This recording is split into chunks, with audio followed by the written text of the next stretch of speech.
रविवारी दिवसभर घरात बसून कंटाळा आलेला, त्यामुळे आम्ही बाहेर जायचं ठरवलं. कुठं बाहेर जायचं म्हणलं की आमच्या आधी दोघं जण जाऊन बसत गाडीवर आणि घराला कुलूप लावलं आणि आम्ही निघालो. कुठं जायचं काही ठरलं नव्हतं अजून, फक्त बाहेर जायचं एवढंच ठरलं होतं. मग गाडीवर जाताना ताबीत म्हणले आज काही नॉनव्हेज खाल्लं नाही, आपण देवाला जाऊया. मग आम्ही आलो श्री महालक्ष्मीच्या मंदिरात आलं की दोघांची धडपड असते घंटी वाजवायसाठी. आम्ही सगळ्यांनी देवीचे दर्शन घेतलं आणि तुम्हाला व्ह्यू दाखवते मी. मस्त पैकी व्ह्यू आहे, बाजूला सगळं रानच आहे आणि इकडे पण बघा केवढं मोठं पटांगण आहे पोरांना खेळायसाठी. दोघांना तिथं भरपूर खेळवलं आणि शेवटी आम्ही घरी निघून आलो आणि रुद्राला ताण लागलेली, त्याला पाणी दिलं प्यायला.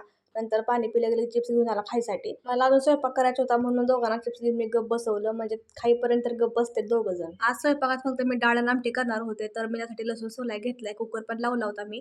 आता तुम्हाला दाखवते कुकरमध्ये डाळ शिजवलेली. तर मी टमॅटो घालून डाळ शिजवते. शिजवलेल्या डाळीला मी रवीनं घोळून घेतलं, म्हणजे आमटी चांगली मिळून येते. मी आमटी एकदम सोप्या पद्धतीने करते. तर तेलामध्ये जिरं मोहरी फोडणी टाकून लसूण टाकला, नंतर कढीपत्ता टाकला.